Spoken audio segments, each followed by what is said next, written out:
क्या आपको लगता है कि पेट्रोल सीधा ज़मीन से निकलता है? अगर हाँ, तो आप गलत हो। ज़मीन से जो निकलता है उसे कहते हैं क्रूड ऑयल, कच्चा तेल। ये एक काला गाढ़ा तरल होता है, पेट्रोल नहीं।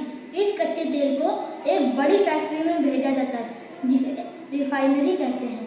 वहाँ उसे अलग अलग तापमान पर गर्म किया जाता है और वाष्पीकरण विधि के द्वारा विभिन्न पदार्थ इकट्ठा किए जाते हैं।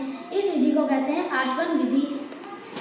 सबसे पहले अब हम आपको बताएंगे कि इस विधि से कितने डिग्री टेम्परेचर पर सेल्सियस पर गर्म करने पर कौन सा पदार्थ मिलता है।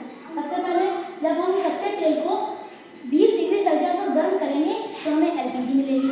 एलपीजी लिक्विफाइड पेट्रोलियम गैस होती है जो हमारे घरों में सिलेंडरों में होती है, उससे खाना बनता है। फिर 60 डिग्री सेल्सियस पर गर्म करने पर हमें पेट्रोल मिलेगा। पेट्रोल से स्कूटी, मोटरसाइकिल आदि वाहन चलते हैं। फिर हमें नैफ्था मिलेगा।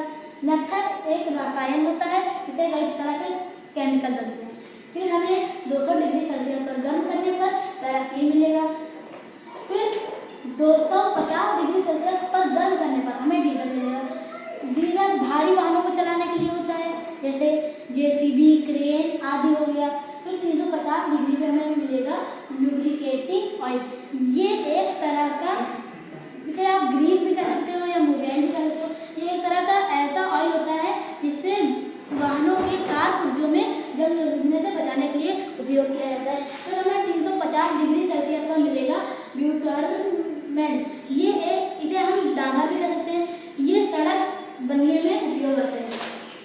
अब हम आपको इसलिए पेट्रोल सीधा जमीन से नहीं मिलता है। इसे आसवन विधि और विज्ञान की मदद से बनाया जाता है। विज्ञान के ऐसे ही इंटरेस्टिंग फैक्ट्स जानने के लिए हमारे चैनल को सब्सक्राइब करें।